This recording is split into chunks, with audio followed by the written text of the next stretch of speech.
Biblia učí, že večný život nie je len niečo, čo človek získa po smrti, ale je to realita, ktorú veriaci môže začať prežívať už v súčasnom živote. Večný život sa teda nevzťahuje len na budúcnosť, ale má aj prítomnú dimenziu. Je to nový spôsob života spojený s Bohom, ktorý začína v momente, keď človek príjme Ježiša ako svojho spasiteľa. Ježiš v Evanjeliu podľa Jana hovorí: Kto počúva moje slovo a verí tomu, ktorý ma poslal, má večný život a nejde na súd, ale prešiel zo smrti do života. Ježiš tu zdôrazňuje, že večný život začína okamžite, keď človek verí v Boha a príjme Ježišovo slovo. Takýto človek už prešiel zo smrti do života. Inými slovami, večný život nie je len budúcim zasľúbením, ale je prítomnou realitou. Veriaci, ktorí prijali večný život už teraz, začínajú žiť podľa Božích hodnôt a vidia život z Božej perspektívy. V ich živote sa prejavujú hodnoty ako láska, odpustenie, súcit a vďačnosť. Večný život so sebou prináša Boží pokoj a radosť, ktoré nie sú závislé na vonkajších okolnostiach.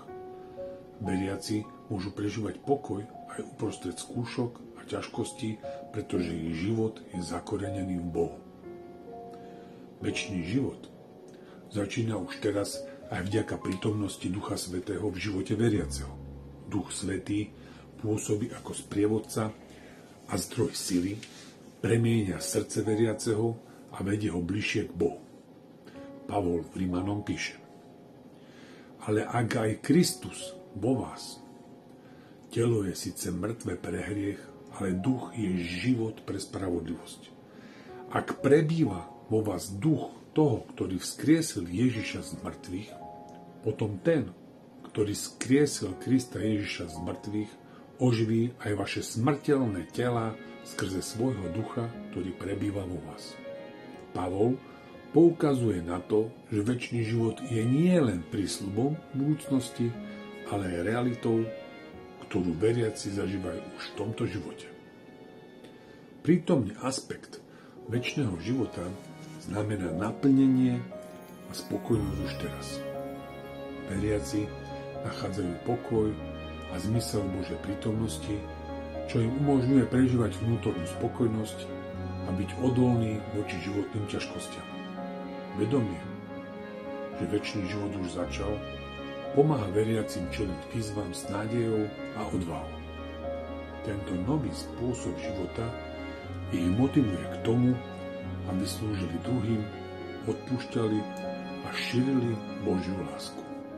Prítomný aspekt večného života poukazuje na to, že veriaci už teraz môžu zažívať nový, naplnený život prostredníctvom viery a Božej prítomnosti v ich živote. Tento život im dáva silu a nádej, že budúcnosť s Bohom je istá, ale zároveň prináša kvalitatívne nový život aj do ich každodenných skúseností.